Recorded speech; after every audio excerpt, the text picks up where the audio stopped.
a forgotten photograph, a buried truth, and a story that has been searching for its voice for years. When Clara stumbles upon an old faded picture, she's not just confronted by her own pride and shame, but by a chilling truth, a truth that had been hidden like royalty. But now its voice is about to be heard. Are you ready to unravel every layer of this story? Or will it take you to a twist so unexpected that you won't believe your own eyes? It was the kind of afternoon that didn't simply pass but seemed to drift, suspended in a stillness too perfect to last, as if the world itself were holding its breath, an afternoon heavy with the scent of lilacs and the hush of secrets not yet spoken, in the quiet English village of St. Elora's Hollow. Inside a modest but elegant cottage tucked behind a veil of ivy and rose vines, Elsbeth Haythorne, wrapped in her signature lavender shawl, her silver hair coiled into a faultless chignon, and her eyes gleaming with the quiet alertness of a mind that missed nothing, sat opposite her old friend Mrs. Alvera Kent, a woman of brisk speech and fluttering hands, over a table dressed in lace and the clinking charm of porcelain. Their talk meandered from church events and flower blights to the curious habits of Mrs. Penley's new houseboy, but beneath their comfortable chatter hummed something quieter, deeper. It stirred faintly when Elsbeth reached for the folded copy of the Elora Chronicle beside the teapot, scanning it not for headlines, but for those small easily missed fragments where truth often hid in plain sight. Colonel Raymond Ashcroft's estate to be auctioned next month, she murmured, her finger resting on the column like a mark in a book she knew she'd revisit. Mrs. Kent's eyebrows lifted, memory ignited. Ashgrove Hill, she said. The reclusive one, odd fellow, wasn't he? Had a collection of artifacts and an unnervingly silent butler. Died last winter, they say, peacefully in his sleep.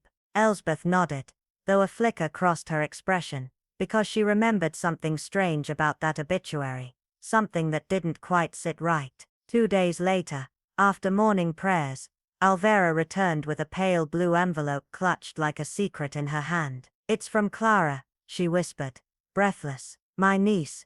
We haven't spoken in years, not properly.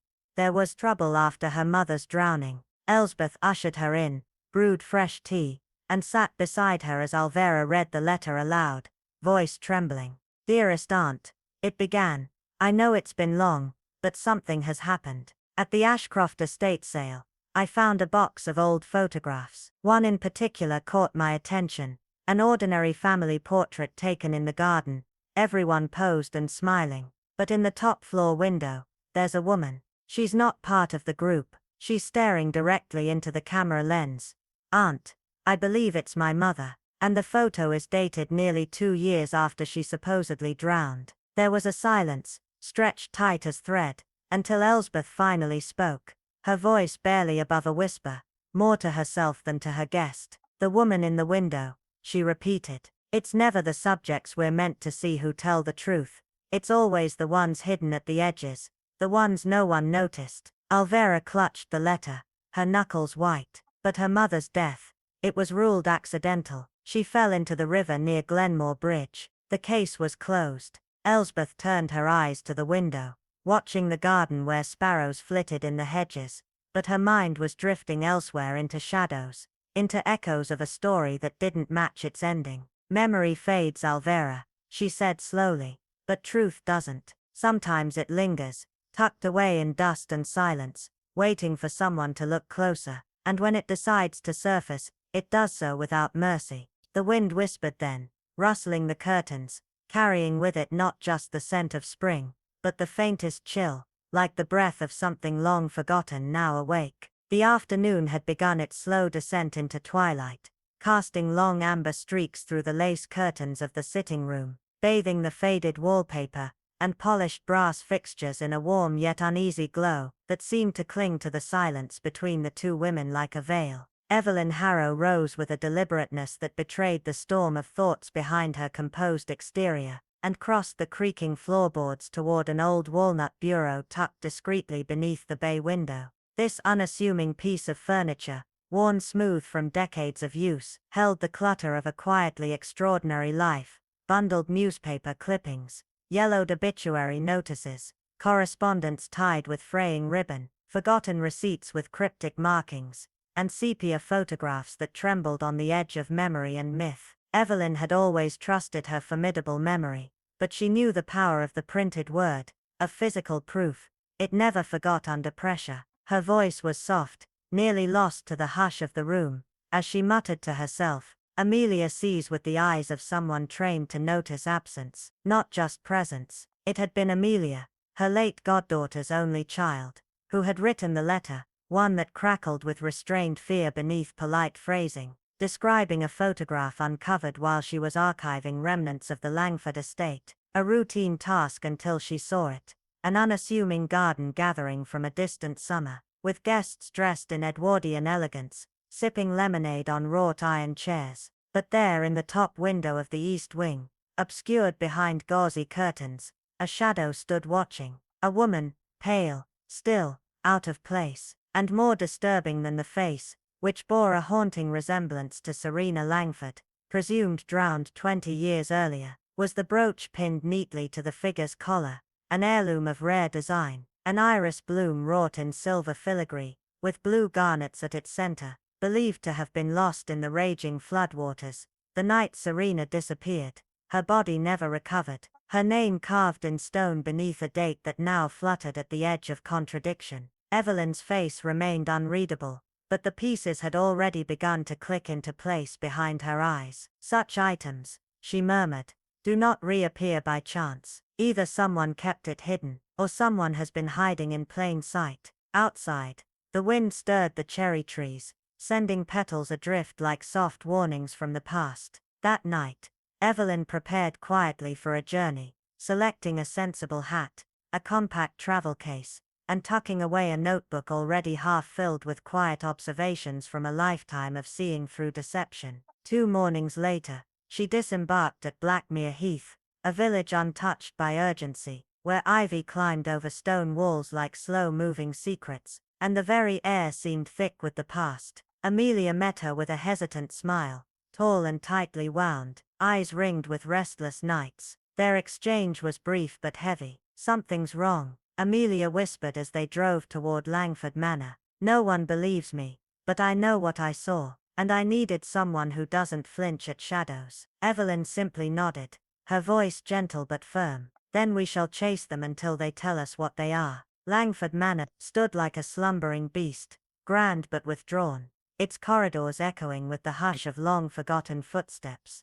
They settled into Amelia's temporary studio, a cramped but orderly space above the gardener's cottage, its walls papered with contact sheets and pinned negatives. Together they pored over photographs, some grainy, some sharp, cataloguing faces and postures and backgrounds. It was in the third tray that they found it again.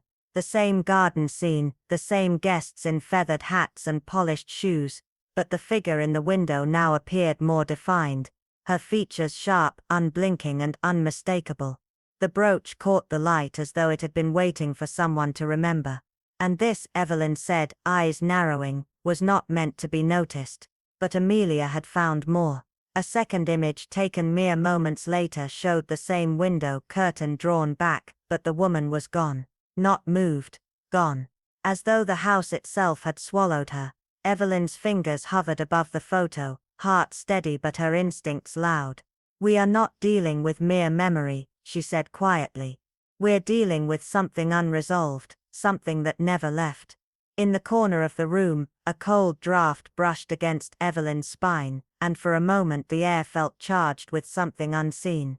Somewhere deep within Langford Manor, an old floorboard groaned under no apparent weight, and outside, crows began to gather on the hedgerows, silent and still. Evelyn didn't look away from the photograph. "This isn't just a haunting of the eyes," she whispered. "This is a haunting of the truth, and it's been waiting a long time to be heard."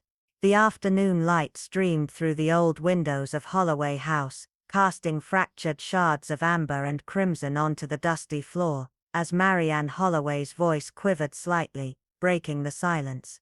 "There," she pointed, her finger trembling slightly toward the top left corner of the photograph pinned beneath a glass sheet on the table. "Do you see her, the woman in the window?" Inspector Edith Ellery, her sharp eyes never losing focus despite the years, leaned in, scrutinizing the image carefully. It was a faded photo, the edges curling with age, and the woman's face, pale, almost ghostly, as though she was submerged in some forgotten dream, stared out from the glass. But it wasn't the languid expression or the hazy features that struck Edith. It was the unnatural way the woman's gaze seemed fixed, not on the idyllic garden party taking place below, but directly at the camera itself, as if she had been waiting, anticipating the moment she would be captured. No accidental glance this. "It's not just a trick of the glass," Edith said, her voice calm but heavy with suspicion. She knew exactly where to look. Marianne's breath caught in her throat. That's my Aunt Eleanor. But this picture, it was taken in 1905. Eleanor drowned in the lake in 1901. I was just a child, but I remember her well. She had the same face, the same eyes. The words seemed to hang in the air like a thick fog. Eleanor, the young woman lost in a mysterious drowning, her life taken too soon. Her name was still whispered in hushed tones among the old servants who remained in the house, a name intertwined with tragedy. "The photograph must be a mistake," Marianne continued, her voice faltering. "It can't be her, but she does look so much like Eleanor. It's impossible not to think it's her." Edith's sharp gaze did not move from the photograph, but she noticed something more, something subtle. On the woman's shoulder, a piece of jewelry caught in the pale light. A brooch. Delicate ivy tendrils surrounding an onyx stone, catching the faintest glint. The very same brooch that Eleanor had worn on the night she disappeared. Edith's lips barely parted. "Did your aunt wear a brooch like this?" she asked. Marianne froze. "Yes," she whispered, as though the word itself was a confession. "It was a family heirloom, a rare piece passed down for generations. It was said to be cursed, but it vanished the night Eleanor died. My grandmother swore it disappeared into the river with her." Edith tilted her head, her fingers lightly brushing the edge of the photograph. "Then perhaps it never left," she said, her tone soft yet ominous. "Perhaps it's been waiting all this time to be found again." Silence fell over the room, and Marianne seemed to shrink under the weight of Edith's words. The house, now a hollowed-out shell of its former grandeur, loomed around them like a mausoleum. The heavy silence was broken only by the creak of floorboards as the auction catalogers moved about downstairs. It was as if the house itself held its breath, unwilling to speak of what it knew. Edith stood, her mind already working. "What happened to the brooch, I wonder?" she mused aloud. "Some pieces of history can't be buried, no matter how hard we try." The conversation was interrupted when they were joined by Alaric Bainbridge, the solicitor responsible for overseeing the estate. Tall, well-dressed, and impeccably poised, he exuded the kind of confidence that only someone accustomed to wealth and power could possess. He greeted Edith with a warm handshake, his eyes assessing her with the subtle precision of a man used to sizing up strangers. "Miss Ellery, I presume," he said, his voice smooth, almost too smooth. "I understand you're here to assist with the photographs. It's quite a trove, isn't it? My father was never one to discard anything of value. Perhaps we can find some answers in these old albums. Photographs can tell a great deal more than we realize," Edith replied softly, her eyes narrowing as she studied him. "They capture what we forget, or what we try to hide." Alaric gave a small, almost imperceptible smile. "Quite right. But some things, some memories are better left undisturbed, don't you think?" The hint of something unspoken lingered in the air between them, but Alaric swiftly changed the subject, his calm, measured tone, revealing nothing of the unease that seemed to flicker in his dark eyes when he spoke of his father, Colonel Bainbridge. "My father was a military man, you see. Not one for sentimentality or emotion. The drowning, well, it was a tragedy, but it happened a long time ago. We don't speak of it much in the family." Edith studied him with the keen eye of someone who had spent years reading between the lines. She noted the slight hesitation when the subject of Eleanor's death came up, the almost imperceptible tightening of his jaw. the way he averted his gaze when she mentioned the locked east wing of the house. "Is that so?" Edith said, her voice mild, though there was a cutting edge beneath the surface. "Grief, I find, has a way of refusing to be buried forever. It always finds its way back." Alaric's smile became tight, thin, his eyes momentarily flicking toward the upper floors of the manor, where the shadowed east wing stood silent, its windows dark. "Some things are better left forgotten," he said, quietly, the words heavy with meaning. As Edith turned to leave, her mind was already piecing the puzzle together, each fragment revealing something more unsettling. In the kitchen she met Eleanor Trent, the housekeeper who had served the Bainbridge family for decades. Eleanor moved quietly through the house, as though she had been a part of its very fabric, blending in with the dust-covered furniture and the fading portraits on the walls. When Edith asked her about the tragic drowning, Eleanor's hands paused, the linen she was folding momentarily forgotten. "It was long ago," Eleanor said softly, her voice barely above a whisper. "Before my time, but I've heard the stories." The river was cold that night, and Eleanor was just a girl. She trailed off, her eyes flicking toward the far hallway where the east wing lay hidden, as if some unseen force was calling her attention. "The house remembers," Edith said, her voice low and steady. "Grief lingers, some secrets refuse to remain buried." Eleanor's fingers trembled ever so slightly as she folded the fabric. "Some things are better left undisturbed," she murmured, almost to herself. But Edith caught the briefest flicker in her eyes, something unreadable, something haunted. It was enough. As the evening shadows lengthened, and the wind howled through the house like a restless spirit, Edith felt the weight of the past pressing closer. The house was alive with secrets, and she knew it was only a matter of time before they would all come to light. Dr. Lionel Harrow, a man of polished elegance and calculated calm, was not easily unsettled. His manner was that of someone accustomed to command, with every word carefully measured, every gesture deliberate. Well-groomed and well-spoken, he had spent years building an air of authority that often masked a more complex, less visible nature, one of listening without truly hearing and diagnosing without seeing the whole picture. When Miss Marple arrived, under the pretext of seeking local records for her research on village health histories, Dr. Harrow received her with a practiced courtesy that did little to hide his growing discomfort as soon as she mentioned the Faversham family. "Ah, the Favershams," he said, waving his hand dismissively, a hint of nervousness slipping into his voice. "That was long ago. The Colonel's wife, poor woman, passed before I took over the practice, hardly worth mentioning now." Miss Marple, ever the observer, asked, her tone mild. "But surely you still have access to older files, Doctor. One always wonders how such things were documented in those times." Dr. Harrow's lips tightened into a thin line, his eyes betraying a flicker of unease. "Ah, well, most of the records from that period were lost in a flood. Damaged beyond recovery," he replied, the words too smooth, too rehearsed. Miss Marple merely nodded, her curiosity piqued, but her expression unchanged. "How unfortunate," she murmured, her voice soft yet laden with meaning.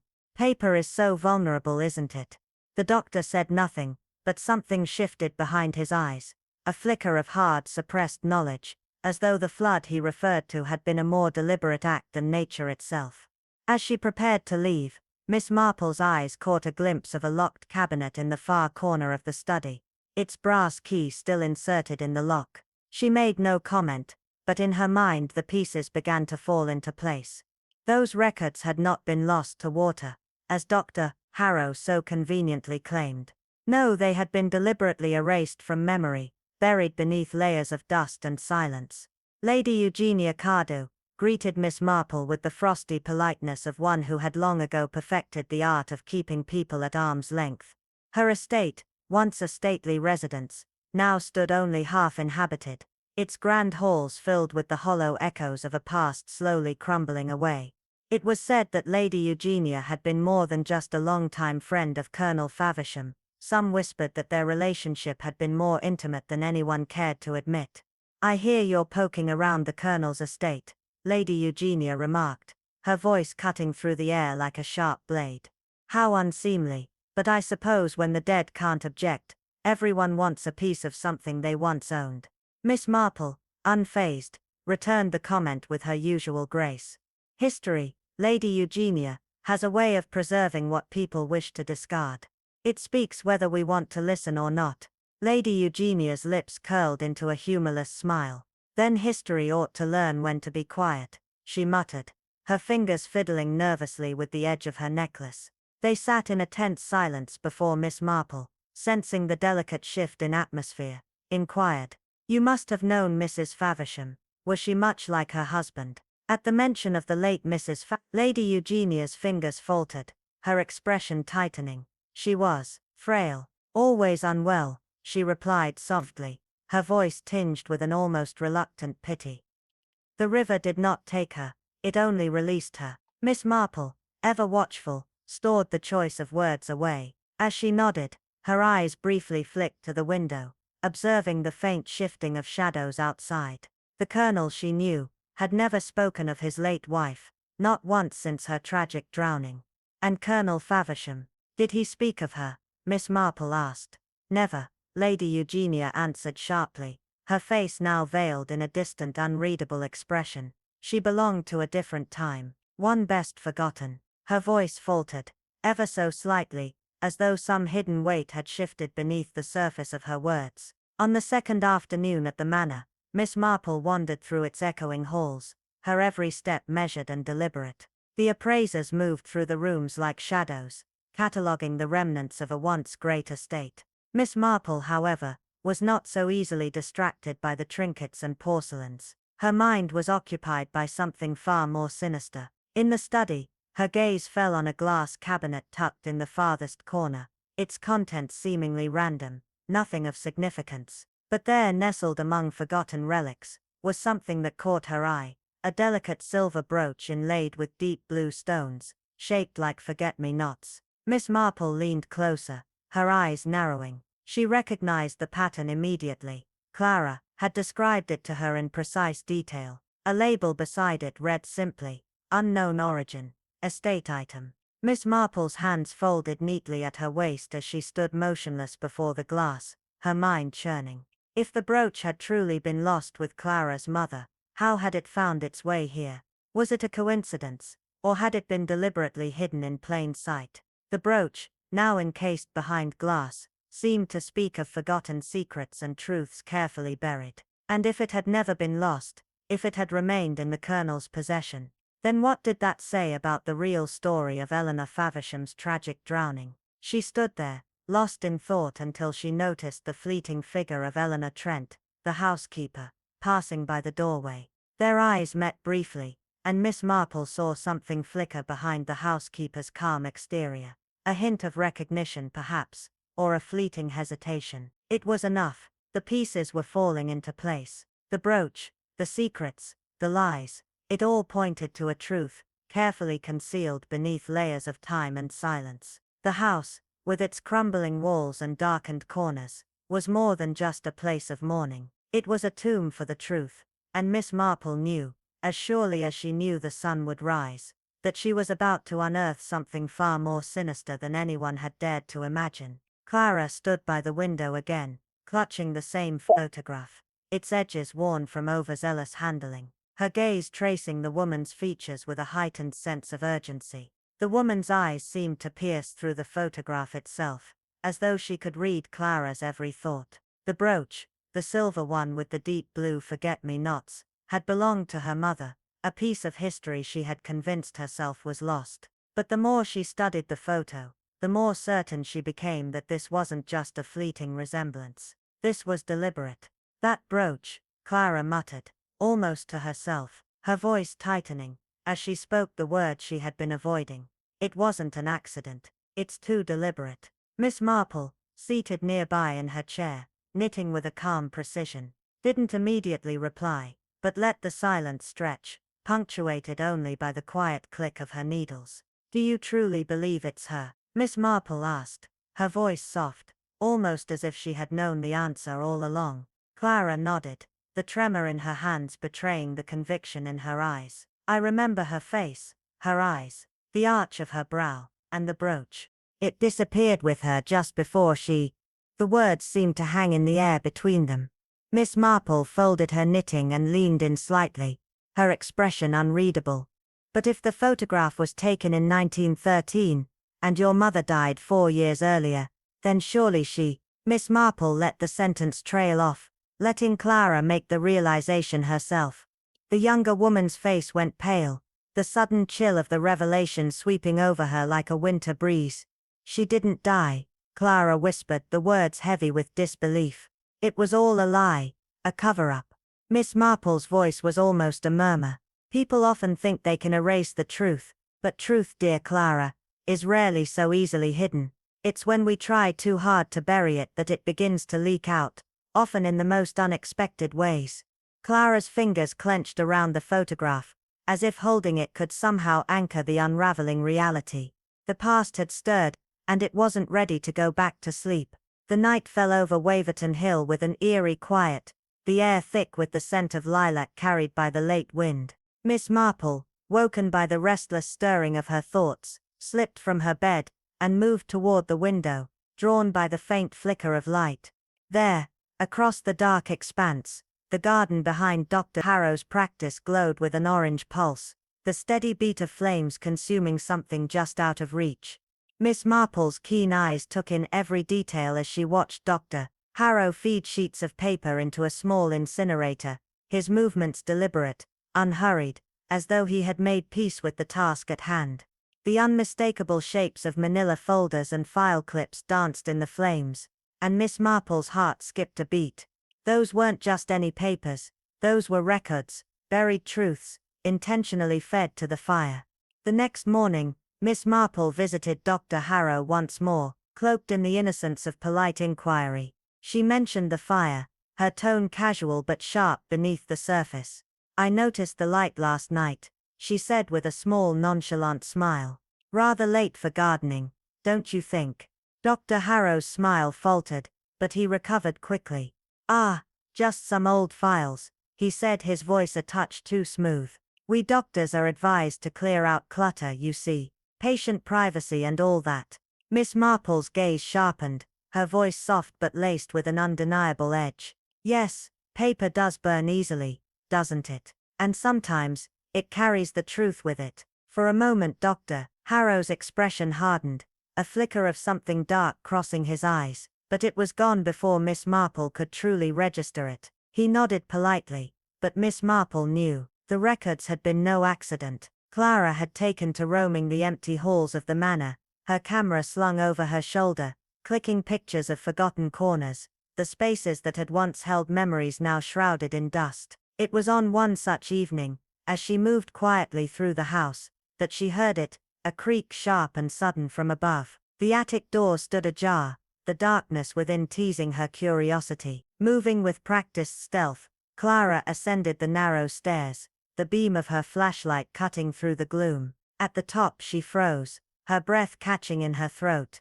There, bent over an old trunk, stood Eleanor Trent, the housekeeper, her back to Clara. In her hands, she held a bundle of letters tied with a faded ribbon, the fragile parchment barely clinging to the remnants of its age. Clara hesitated, her voice low but clear. "What are you doing?" she asked, stepping forward. Eleanor turned too quickly, a strained smile pulling at her lips. "You startled me," she said, the words tumbling out too quickly, too forced. Clara raised an eyebrow, her instinct sharpening. "May I ask what you're doing with those?" Eleanor hesitated, the hesitation stretching into uncomfortable silence. Finally she spoke, her voice barely above a whisper. "These were personal, old correspondences, things best left forgotten." The weight of her words hung in the air like an unspoken threat, and Clara's mind began to race. What was Eleanor hiding? What had been so carefully concealed in those yellowed letters?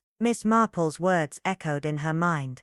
"When too much is hidden, it begins to show." Clara stood before Miss Marple, holding the crumpled letters with shaking hands, her eyes scanning each page as if trying to decipher an ancient code. Her voice broke through the silence, brittle but insistent. "You don't understand, Miss Marple. These letters, they aren't just the remnants of a long-forgotten affair, They're the echoes of something darker. The Colonel's guilt is buried in them, hidden beneath his words like a shadow no one dares acknowledge. Miss Marple's eyes softened, but her mind was already at work, weaving together the threads of Clara's unsettling discovery. "Do you think it was love?" she asked gently, her voice almost a whisper. Clara's gaze flickered, her fingers trembling as she turned another page. "I don't know anymore. It was never just love. There was bitterness, accusations, a woman in the background, a woman who died, but whose presence never left." The words haunted Clara, as if they held a curse. She took a deep breath before continuing,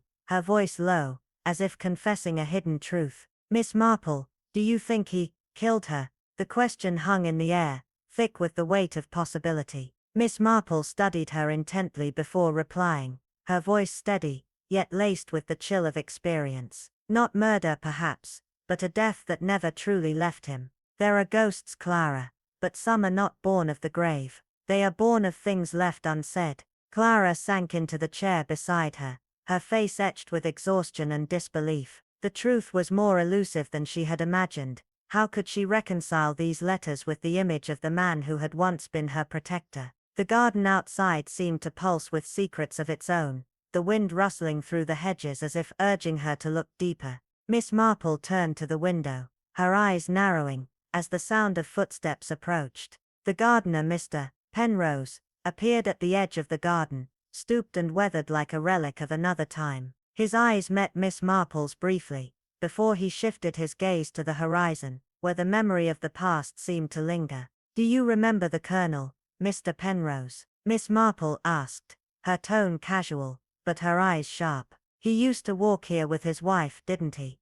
The old man scratched his chin, lost in thought. "Aye, he did, back in the early days. But she weren't like other ladies, frail, delicate, always indoors. After she passed, he seemed different. And then," his voice trailed off, his eyes flicking nervously towards the river. "What happened then?" Miss Marple prodded gently, sensing there was more to his story than he let on. Mr. Penrose shifted uncomfortably before finally speaking, his words slow and deliberate. "I saw him once by the river, arguing with a woman. Didn't look like Lady Eugenia though. Dark coat, feathers in her hat. She turned her back before I could see her face. Couldn't place it." Miss Marple's heart skipped a beat. A woman by the river, a figure hidden in the shadows of memory. When was this, Mr. Penrose? She pressed, her mind racing. Before or after his wife died? The gardener's brow furrowed in confusion. "Now that's the thing. I can't say for certain. Memory plays tricks, doesn't it? Could have been after, but I'm not sure." Miss Marple nodded thoughtfully, her mind already piecing together the fragments of the past. The woman by the river, her face shrouded in darkness, the Colonel's guilt still lingering, like a ghost. Clara had believed that the photograph held the key to everything, and perhaps it did. But Miss Marple knew that the truth was more intricate than a mere image. It was a tapestry of secrets carefully woven, each thread leading them closer to something far more sinister than a simple love affair. Clara, determined to uncover the full story, had come to Miss Marple once more, clutching the original photograph and its negative in her hands. "This must be from 1910, she said, her voice filled with certainty. "The paper, the technique, even the angle, it's all right." Miss Marple took the materials, studying them carefully, her mind working in overdrive. There was something more to this picture, a hidden truth that even the most carefully arranged facts couldn't conceal. Clara stood frozen, the new photographs in her hands trembling as she studied the additional prints, her heart racing. The photograph from the garden, the one she had believed was the key to everything, had only deepened the mystery. But now, these new prints, these unsettling images, offered a chilling revelation that tugged at the very fabric of what she thought she knew. As she laid the final frame on the table, a dark realization began to settle in her chest. Miss Marple, ever composed, didn't flinch. She simply studied the image with that quiet, unhurried gaze, as if she'd expected this moment all along. Clara's voice broke the silence, strained with an urgency she couldn't conceal. "It's him, Miss Marple, Colonel Faversham, standing there so clearly. The date on the paper, May 1921. But the garden photo, it's impossible. Her words hung in the air, like a breath that couldn't quite be exhaled. Miss Marple's knitting needles clicked softly, the sound like a ticking clock in the room, but her mind was 1,000 miles away, weaving the tapestry of deception one thread at a time. "This changes everything," Clara continued, her voice cracking, as if the weight of her discovery might break her. "It means that photograph, the one with the woman in the window, it couldn't have been taken in 1910. It must have been taken much later, a decade or more after the supposed drowning of my mother. So the question is, how could I have been so sure it was her, and why would they want me to believe otherwise?"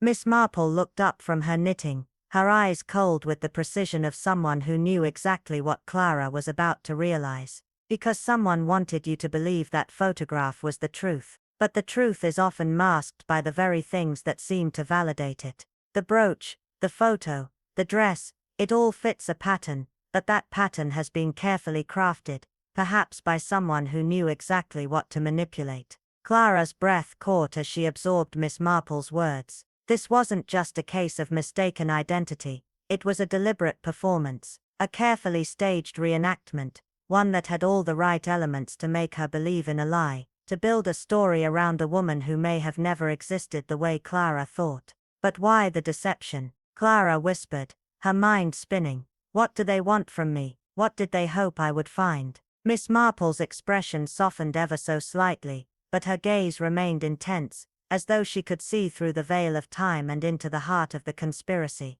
"That, my dear, is what we must uncover. It's not just the photographs and the brooch, it's the intention behind them. There is someone, perhaps even several, who have gone to great lengths to protect a truth they'd rather keep buried. You must ask yourself, who benefits from this confusion, who gains from a woman's disappearance, and the secrets kept in the shadows?" Clara clenched her fists, the photographs now a heavy weight in her hands. She could feel the walls closing in around her, but also the flicker of a spark of determination lighting within. The woman in the window, the feathered hat in the corner, the deliberate composition, it was all a performance, but it was one with a purpose. And as Miss Marple quietly resumed her knitting, her mind working through the labyrinth of clues, Clara realized that her mother's disappearance was only the beginning. Whoever had created this web of lies, whoever had staged these photographs, had been setting her up for something far more dangerous than she had ever imagined. A game was unfolding,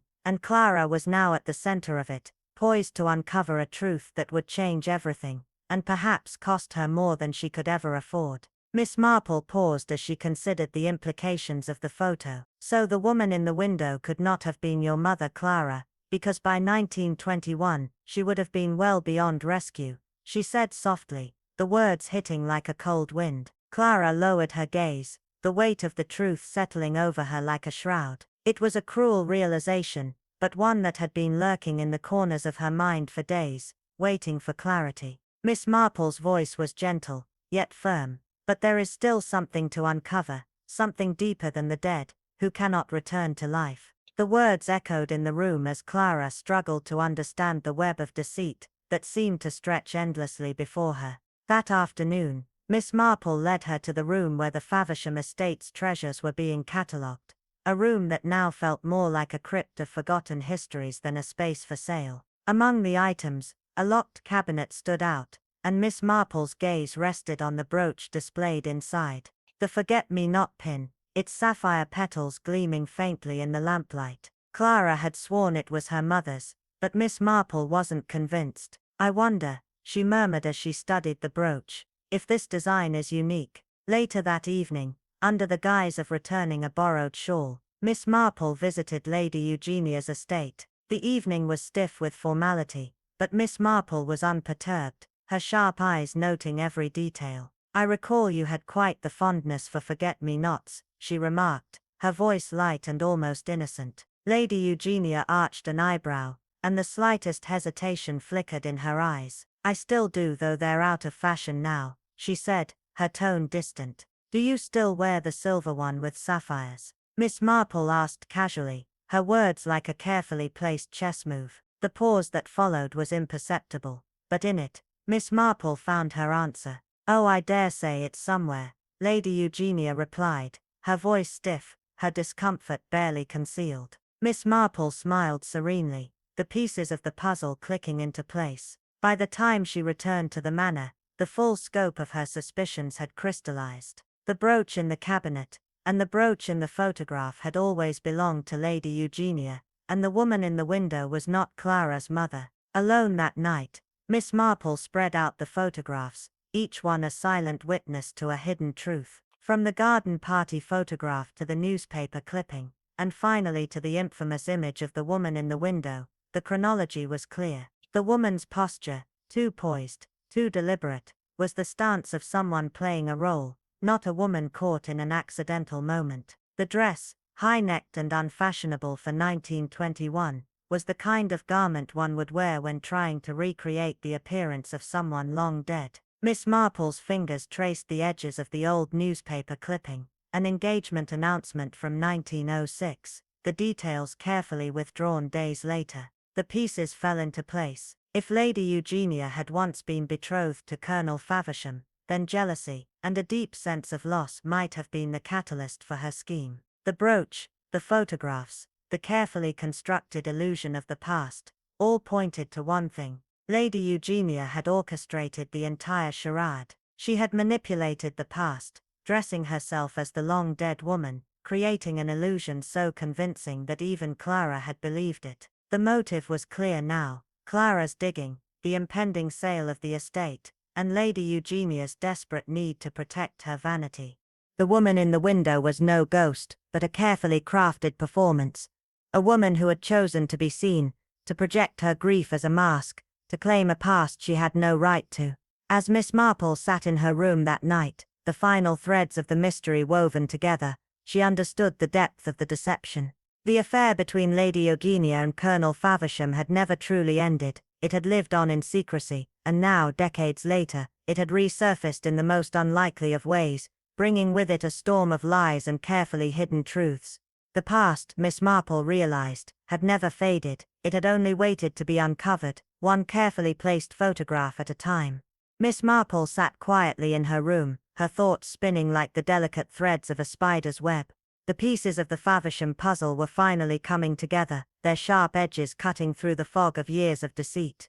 The story of Mrs. Faversham's supposed drowning in 1909 had never truly added up, not for someone as astute as Miss Marple.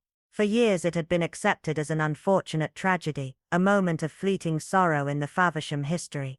But Miss Marple's instincts told her otherwise. She had long suspected that it had not been a simple accident, nor even murder in the traditional sense.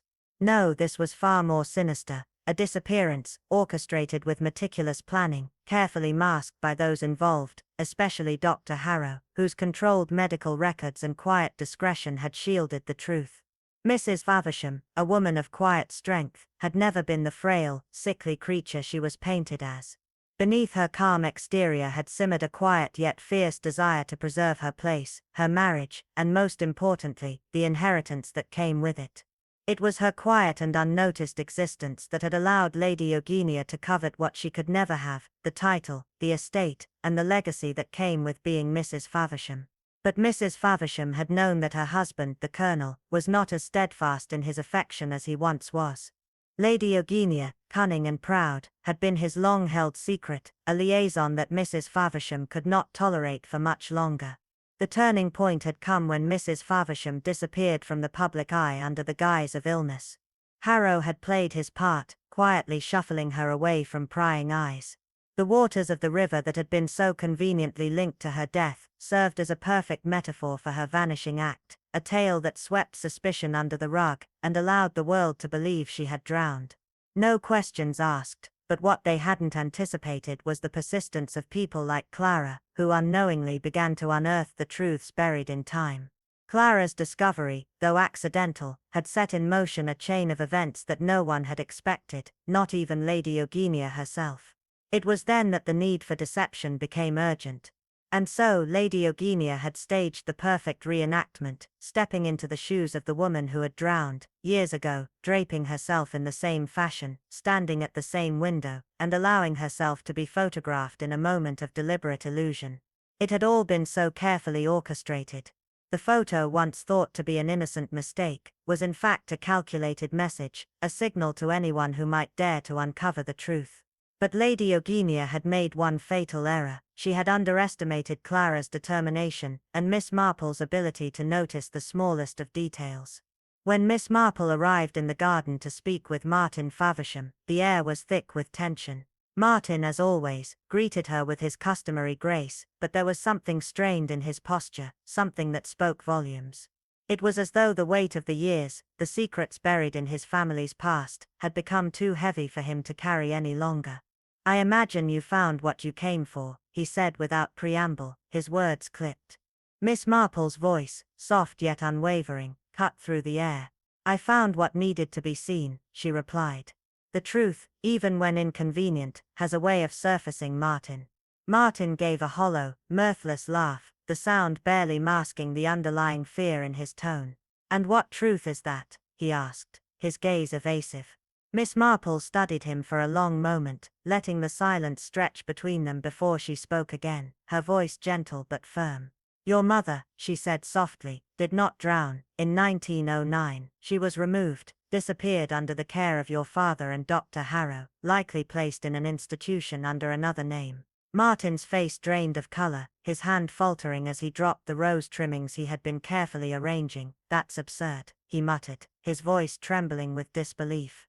Miss Marple didn't flinch. "It's not absurd, Martin, it's the truth." The words hung in the air, heavy with the weight of their implications. She continued, her voice calm and steady, "A man who craves control above all else, a woman who would stop at nothing to take what she believed was rightfully hers, and a doctor who helped conceal the truth. All the pieces fall into place when you step back and look at the larger picture. Lady Eugenia wanted your life, Martin, and she was willing to sacrifice anything to get it." For the first time, Martin looked at her with eyes wide open, the foundations of his world beginning to crack beneath him. He turned from her, his back stiff, his voice breaking. "And my mother, what became of her?" Miss Marple shook her head, her eyes soft with sympathy. "I do not yet know, but someone does." The silence that followed was not disbelief, it was the deep, painful realization of a truth so shattering that it left him speechless. His silence, broken only by the sound of his shallow breathing, spoke volumes. The final act in this intricate drama took place in the quiet, sterile confines of Dr. Harrow's office. The doctor, ever the epitome of discretion, had long prided himself on his ability to control the narrative, to hide the truth behind carefully curated records and polite conversation. But Miss Marple knew that no matter how polished a facade, it couldn't withstand scrutiny forever. She had come to him not with accusations, but with conversation. "You must be tired of this case," she said, sipping the tea he had offered her, her tone light, almost casual. "I have nothing new to add, Doctor," Harrow replied, his voice smooth, but with an undercurrent of tension that Miss Marple did not miss. "Perhaps not," she agreed, "but I've always found that what people leave out is often more telling than what they include." And with that she placed the photograph of the woman in the window on the table before him. The very photograph that had started it all. The doctor's gaze flickered for a moment, betraying a flicker of panic. "This should never have existed," Miss Marple mused, her voice soft, almost reflective. "But it does, just like the brooch, just like the records from your clinic in the spring of 1909. Dr. Harrow stiffened, his composure slipping as he looked at the photograph, his mouth dry, his mind racing. The truth had been laid bare before him, and there was no denying it any longer. He could no longer hide behind his carefully constructed wall of silence and secrecy. Miss Marple stood as the tension in the room reached its peak, the final threads of the web pulling together with terrifying clarity. In that moment she knew that no crime, no matter how meticulously planned, could remain hidden forever.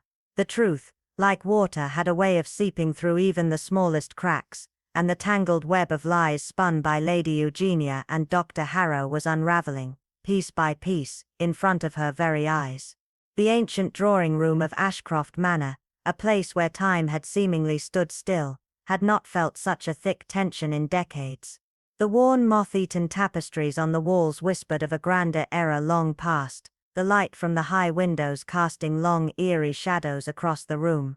Miss Marple stood at the hearth, her hands folded before her, a picture of calm amidst the storm that was about to unfold. Before her, in a semicircle of silent witnesses, were those whose lives were bound by the secrets that had festered within these walls for far too long. Clara Milton, her expression a mask of anticipation and pale determination, sat nearest to Miss Marple, her hands tightly gripping the edge of her seat. Martin Faversham, usually the picture of restraint, seemed unnerved, his knuckles white as he gripped the arm of his chair. The stiff, poised form of Eleanor Trent gave away nothing, but her eyes flickered with the sharpness of someone who had already begun to piece together what was coming. Dr. Harrow sat, as always, in a studied posture of indifference, but the twitch of his fingers betrayed the growing unease beneath his calm exterior. And then there was Lady Eugenia Cardew, elegant, poised, but with an air of defiance that seemed almost theatrical, as though she were preparing for a performance rather than an interrogation. Miss Marple, without preamble, broke the silence. "I understand this may seem unorthodox," she began, her voice carrying a quiet authority that immediately silenced the low murmurs among the group, "but I assure you, the events I am about to reveal are of great consequence. Clara has long believed that the photograph she discovered during the clearing of the estate held a terrible truth, that her mother did not perish in the tragic drowning of 1909, as we have all been led to believe. While her belief is founded on what she saw, the truth is far more intricate and sinister than she could have ever anticipated." Miss Marple's eyes, sharp and unyielding, scanned the room, briefly resting on Lady Eugenia, and then on Dr. Harrow, before returning to Clara. She continued, her tone steady, "The photograph is not a relic from the past, as we assumed, but a deliberate construction, a carefully planned lie from a more recent time. And like all lies, it tends to unravel when the truth is least expected." A collective gasp echoed through the room as Miss Marple, with a slow and deliberate motion, drew from her bag the very photograph that had set this entire course of events in motion. She placed it gently upon the table, its edges worn with age but the image still startlingly clear. At first glance, the photo seemed innocent enough, a snapshot of a family in a moment of serene happiness, an idyllic summer day. But Clara's keen eye had caught something none of the others had noticed: the figure of a woman in the upper window, gazing out over the garden. The resemblance to Clara's late mother was unmistakable. Miss Marple paused for a moment, letting the weight of the revelation settle into the room. What Clara did not see, she continued, was what surrounded the photograph. For an additional frame, taken from the same roll, shows Colonel Faversham holding a newspaper dated May 1921, which means this photograph could not have been taken in 1909, as was originally believed. The room seemed to shrink in on itself as the full weight of Miss Marple's words hit. Dr. Harrow's fingers twitched involuntarily, his calm facade beginning to crack, while Martin Faversham drew a slow, almost imperceptible breath, his jaw tightening with the weight of his family's sins. Miss Marple's gaze moved, ever so deliberately, to Lady Eugenia. This new information shatters the assumption that the woman in the window could have been Clara's mother, for if the photograph was indeed taken in 1921, Mrs. Faversham had been gone for over a decade. She let the silence hang for a moment, before pressing on. "What this photograph reveals is not that Clara's mother somehow returned from the dead, but that someone with intimate knowledge of the Faversham family, someone who knew the power of deception, constructed an illusion so vivid, so carefully orchestrated, that it has been allowed to stand as truth for years." Miss Marple's voice dropped, barely above a whisper, as she turned to face Lady Eugenia, her words laced with quiet certainty. "An illusion meant to confuse, to frighten, and to keep those curious enough to dig into the past at bay. A lie, expertly woven into the very fabric of the Faversham story, intended to keep the truth hidden beneath layers of carefully crafted deceit." Lady Eugenia sat still, her defiance now replaced by something else, fear perhaps, or the dawning realization that her web of lies was on the verge of collapse. Miss Marple stood, her expression calm but resolute. "The truth, as always, has a way of finding its way to the surface," she said softly. "And now at long last, the truth is here for all to see." There was a long pregnant silence, the tension so thick it could be cut with a knife, as the weight of the revelations began to settle over the room. The carefully built facades of decades were crumbling, and Miss Marple knew that in this moment, the truth would finally be known. The tangled web of deception had been unraveled, and all that remained was the bitter taste of truth, finally set free. In the dimly lit drawing room, Miss Marple stood as a quiet storm, her voice steady and precise as the last threads of secrecy began to unravel. The tension in the room thickened, each word a delicate cut to the facade that had long been upheld. Some things, she began, her tone unwavering, remain buried, but even the deepest secrets bleed through the cracks of time. Her gaze swept across the room, lingering briefly on Lady Eugenia, whose composure was beginning to waver under the weight of the truth. The woman's face, usually so controlled, now carried the faintest flicker of unease, but she quickly masked it, raising her chin in defiance. "This is nonsense," Lady Eugenia snapped, her voice sharp and cold, a defense that sounded hollow even to her own ears. Miss Marple's eyes twinkled, her smile barely perceptible. "It is not," she replied, softly. "The brooch you wore in the photograph, the one you claimed was lost with Mrs. Faversham, is still in your possession. I remember it distinctly, from the Bishop's garden party in 2022. A murmur rippled through the room, the subtle power of a small detail, shaking the foundation of what was once believed. Lady Eugenia's eyes narrowed, but the flush creeping up her neck betrayed her. "The dress too," Miss Marple continued, "far too modern for the 1910s, but perfect for a 1920s vintage revival, designed not just to evoke a past era, but to manipulate its perception." The room fell silent, the weight of her words sinking in, and Clara, her eyes wide with shock, leaned forward. "You mean, she pretended to be my mother?" The realization hit like a thunderclap. "Yes," Miss Marple confirmed, her voice gentle but firm. "A carefully constructed illusion, a ghost of the past, resurrected not from death, but from memory, wearing borrowed grief as a disguise." The air seemed to grow heavier, the pieces of the puzzle falling into place with a terrible clarity. "But why?" Martin Faversham demanded, his voice thick with incredulity. "Why would anyone do this?" Miss Marple's gaze flicked to him, and she answered softly, "To preserve a lie. A lie so carefully crafted that it masked the death of Mrs. Faversham, silencing questions and leaving her estate and reputation intact." The room held its breath as Lady Eugenia stood, her posture rigid, her face pale, yet her defiance did not waver. Miss Marple turned to Dr. Harrow, her next target, a man who had lived with his own brand of guilt. His stillness was telling, fingers twitching as though his own body could no longer suppress the truth. "You, Doctor," Miss Marple began, her voice steady and direct, "you were the architect of a lie too. The death certificate of Mrs. Faversham, no record, no witness, nothing to confirm her passing, yet you signed it, didn't you?" The accusation hung in the air like a suffocating cloud, and Dr. Harrow's lips parted, but no words escaped. Miss Marple's eyes locked with his. "You were paid to falsify her death, to bury the truth with your signature. The Colonel's wife didn't drown, did she? She was taken, removed quietly, perhaps with persuasion, or through fear. But you knew the truth, Doctor, and in your silence you buried it deeper than any grave could." His face drained of color as guilt crept up his spine, his shoulders heavy with the weight of his deeds. "But why?" he finally managed to ask, his voice barely audible. Miss Marple's gaze softened, her voice gentle but cutting through the air. "Because silence was cheaper than the truth, Doctor. And as it always does, the cost of that silence grew with time." Eleanor Trent. Until now the silent observer stirred. Her hands clenched tightly in her lap, and her face was drawn in quiet anguish. Miss Marple turned to her with unexpected compassion. "And you, Miss Trent," she said, her tone more tender now, "yours is not a story of conspiracy, but one of fear. You once loved the Colonel, didn't you?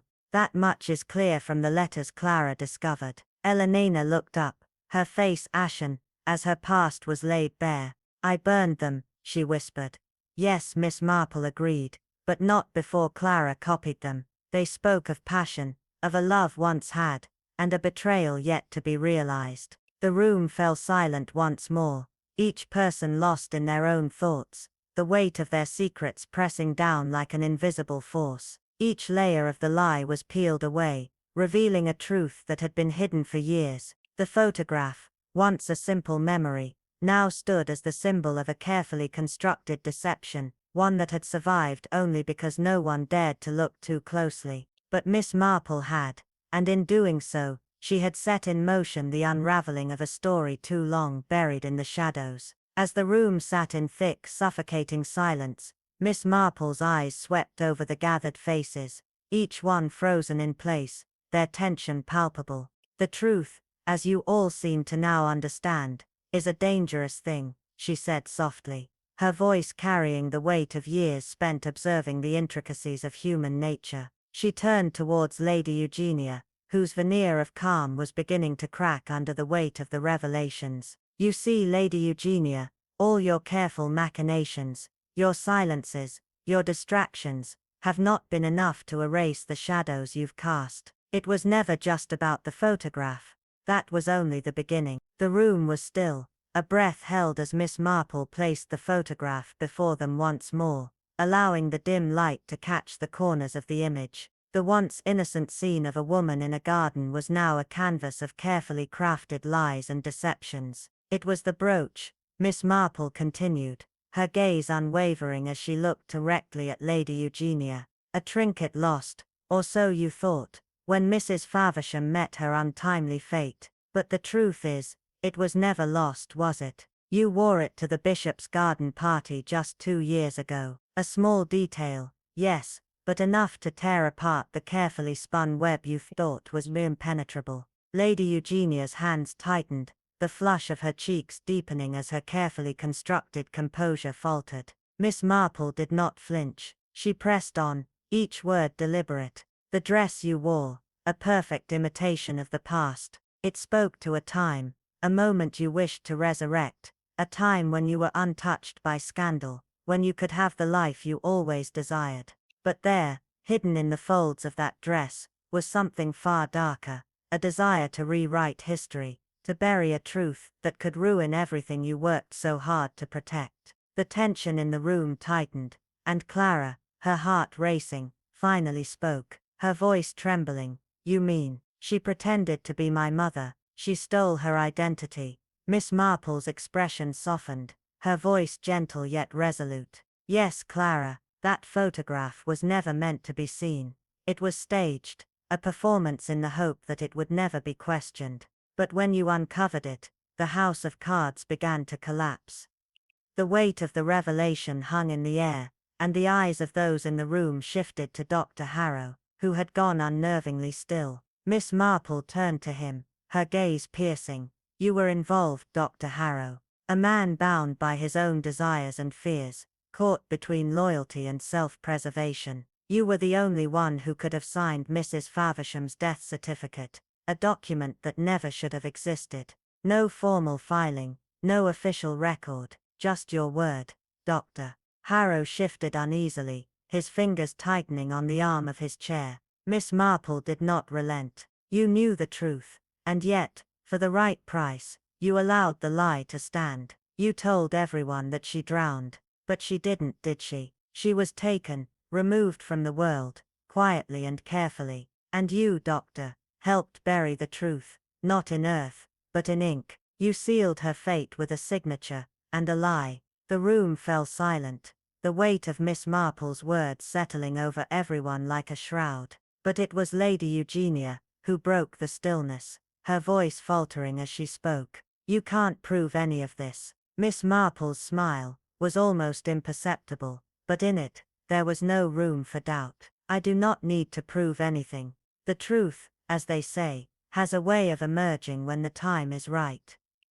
Her eyes shifted once more to Eleanor Trent, whose face had been a mask of guilt and fear throughout the proceedings. And you, Miss Trent, your story is not one of conspiracy, but of fear. Fear that gripped your heart and bound you to the Colonel, a man whose affection was never truly for you, but for the secrets you kept. Eleanor's lips parted, but no words came. Miss Marple's voice softened, as if understanding the deep turmoil within her. You loved him, yes, but you feared him more. You feared the truth he held over you, and so, you stayed silent, even when every part of you screamed to speak. Elena's eyes welled with unshed tears, but she remained silent, the burden of her own choices heavy in her gaze. And now, Miss Marple continued, her tone shifting as she turned towards the final piece of the puzzle, we come to the true crime at the heart of this web. The death of Colonel Faversham. His passing was never questioned. Natural, they said, given his age and health. But what of his tea? What of the peculiar, bitter scent that lingered long after his passing?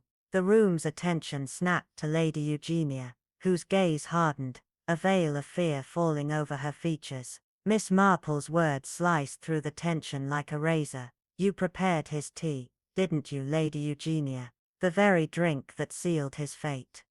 The color drained from Lady Eugenia's face as Miss Marple pressed further, revealing the traces of digitalis found in the Colonel's tea blend. A poison, subtle, deadly. And yet, you had it removed from your garden years ago, didn't you? A reminder, perhaps, of a past you'd rather forget. But you could not risk him living. The photograph was too close to the truth. And so, you silenced him, just as you had silenced so many before. Lady Eugenia's breath quickened, but Miss Marple was not finished. And then she added, almost as an afterthought, there's the photograph again, the one you thought you'd destroyed. But you missed one detail. A reflection, a second hat, peeking out from the window. The same hat you wore to the magistrate's luncheon that spring. The very hat you claimed was in the south of France. The silence was deafening as Lady Eugenia's eyes flickered with panic. You were here, Lady Eugenia. You were always here, lurking in the background, and that is the detail that undid you. The truth had unraveled slowly but surely, and now standing before them was the woman who had orchestrated it all. When the officers arrived, it was swift, too swift for Lady Eugenia to resist, though she offered no protest as the charges were read.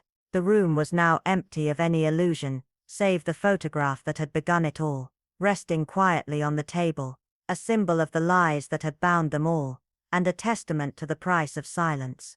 The air in the room grew thicker, almost suffocating, as Miss Marple's eyes lingered on Lady Eugenia, the weight of truth heavy in the air between them. The silent tension shattered when the inspector's voice cut through the quiet, sharp and formal, yet with an undercurrent of something darker. Anything to say? He asked, his gaze unyielding. Eugenia, once the epitome of composure, now faltered, her hands clenched tightly in her lap, her gaze flickering to Miss Marple, her face suddenly devoid of the usual arrogance. For the first time there was no smirk, no smug superiority, only the barest flicker of disbelief, as though the world she had so carefully constructed had cracked beneath her. I thought I had buried her, she murmured, her voice thick with something akin to defeat. But she refused to stay buried. The words hung in the air, as though acknowledging the dead weight of years of deceit that had finally surfaced, refusing to be silenced any longer. Outside, the wind whispered across the sprawling estate, its chill mirroring the finality of the moment. Lady Eugenia's grandeur was gone, not with the dramatic fall of a great empire, but with the quiet collapse of a woman who had lived far too long beneath a mask of lies. Across from her, Miss Marple's gaze was unwavering, a hint of something almost pitying in her steady observation. She had known women like Lady Eugenia, prideful and self-assured, wrapped in the protection of their status and privilege, blind to the inevitability of truth. Yet here, in this room, where the lies had been peeled away one layer at a time, the truth was relentless. It was a slow unraveling, but it had arrived with a suffocating finality. Lady Eugenia remained still as the inspector read the charges aloud: conspiracy, fraud and murder. Her only response a barely perceptible nod, the last remnants of her dignity crumbling to dust. It was over. Meanwhile, Dr. Harrow's fate was sealed not with a dramatic confrontation, but with the quiet surrender of a man who had long awaited this reckoning. The next morning, when the inspector arrived to take him, there was no fight, no last-minute protest, only a man resigned to his fate, the tremble of his hands betraying the years of guilt and the weight of his silence. "I never meant to," he murmured, his voice barely a whisper, as though attempting to justify the years of complicity. Miss Marple, always the sharp observer, noted the quiver in his voice, the cracks in the facade that had held together for so long. "You did not speak," she said softly, "but your hands have been telling the truth all along." The doctor's shoulders slumped, and with a slow, reluctant step, he was led away, his professional demeanor completely gone. It was a quiet, almost unremarkable departure. No reporters, no dramatic gestures, only the small, unnoticeable sound of truth unfolding. Days passed, and Miss Marple sat with Clara, sharing a cup of tea in her drawing room, the quiet of the moment strangely soothing amidst the turbulence of the past. It was Clara who opened the letter, her hands trembling as she read aloud the final paragraph. A woman, matching the description of Mrs. Faversham, had been admitted to a care home in 1911 under the name Eliza Trent, where she had lived in peace until her death in 1935. Clara's voice faltered, and Miss Marple, as always, remained silent for a long moment, allowing the weight of the truth to settle between them. "She must have believed it was the kindest way forward," Miss Marple finally said, her voice gentle but firm. Clara's eyes shimmered with the weight of unshed tears. "She was alive all these years," Clara whispered, "and I never knew." Miss Marple, with her quiet wisdom, offered no grand consolations, only the steady presence of someone who understood that some truths were never easy, but always necessary. It was this moment, this final revelation, that allowed Clara the space to grieve, not for the loss of her mother, but for the years stolen by the silence and the lies. When the final visit to Faversham Manor came, Clara stood alone in the garden, the overgrown lawn stretching before her.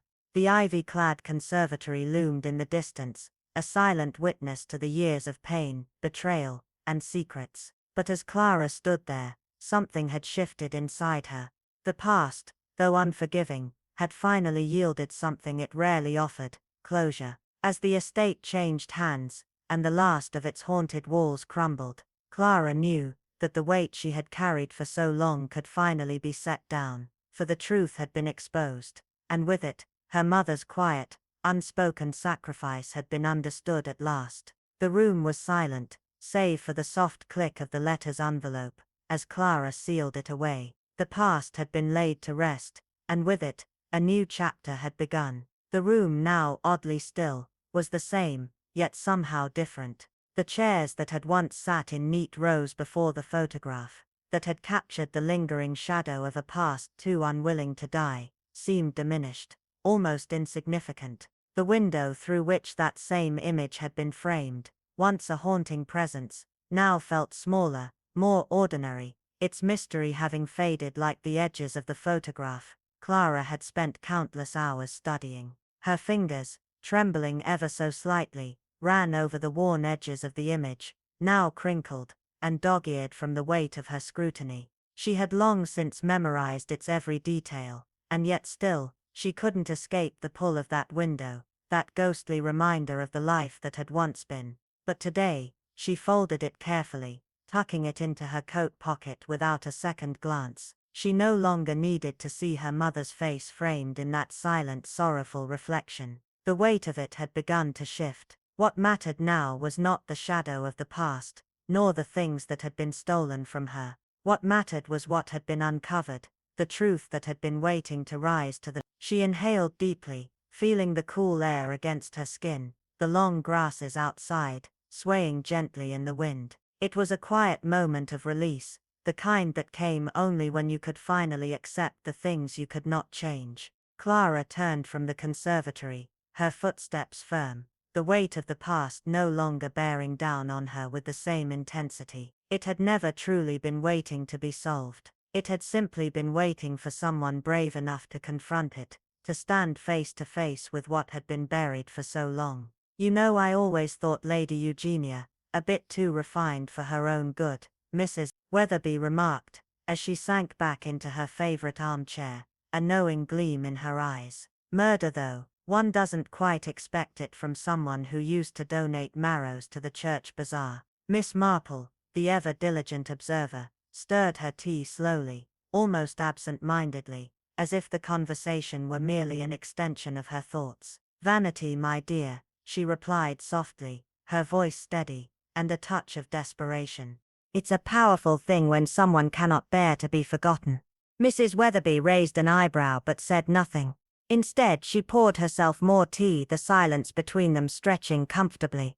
You see, Miss Marple continued, her tone shifting slightly, it was never the grand deceptions that gave her away, not the falsified records, not even the elaborate disguise.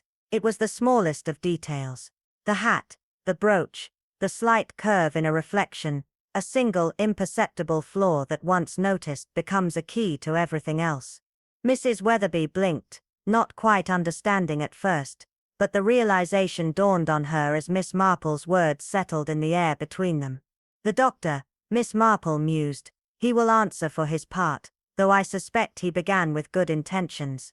The trouble is, good intentions age poorly when propped up by cowardice and fear. The two women sat quietly for a moment, the ticking of the old clock in the corner a steady reminder of the passage of time. I suppose it was always bound to come out, Mrs. Weatherby said, breaking the silence at last. Miss Marple, however, was less certain. She sipped her tea, eyes distant, her thoughts focused on something deeper. No, she said thoughtfully, almost to herself. Many such things don't, but this one did. Because a young woman asked a question no one else dared to ask, and because someone quite foolishly left behind a photograph. Her gaze flickered briefly toward the window, her mind already elsewhere. Vanity, she said quietly, as you know, rarely likes to be forgotten. Not even in the shadows. Miss Marple rose then, her movements deliberate as she moved toward the window, her eyes tracing the quiet, everyday scene unfolding outside.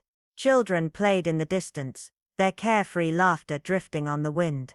The vicar's dog, as usual, was causing a commotion at the edge of the green, while the distant hum of life carried on as if nothing had changed. But Miss Marple knew better. The truth had come to light, not with a dramatic flourish or loud declarations, but through quiet persistence and the small, sometimes overlooked details. And in the end, it was those very details that had unraveled the mystery, piece by piece, until the full weight of the past was finally known. The village was peaceful, yet under its calm exterior lay a quiet, almost imperceptible chaos. People always think their big secrets are safe, Miss Marple mused softly, her voice like a breeze that stirred the silence around them.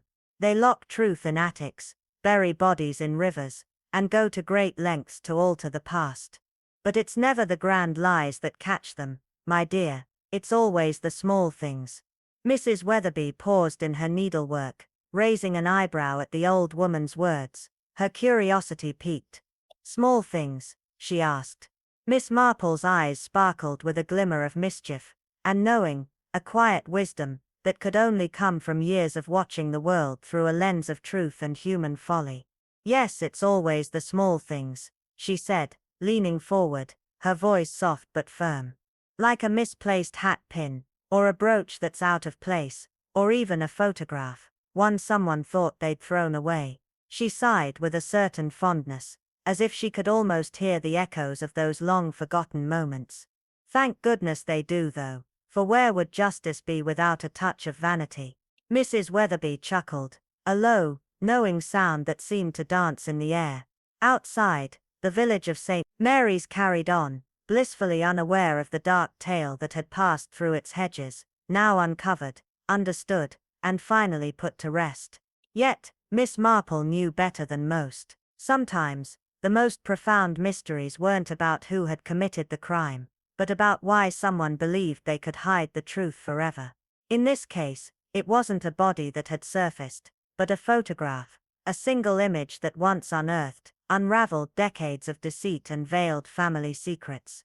The legacy of vanity, of silence, had been carefully constructed over time, but a single photograph had torn it apart.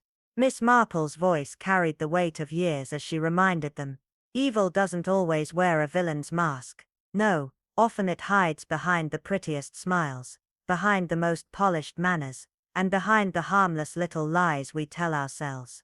But as I've learned, it's always the small things that expose the truth. A misplaced brooch, a hat that doesn't quite sit right, a fleeting memory that haunts the edges of your thoughts. She paused, letting her words settle like dust before a storm.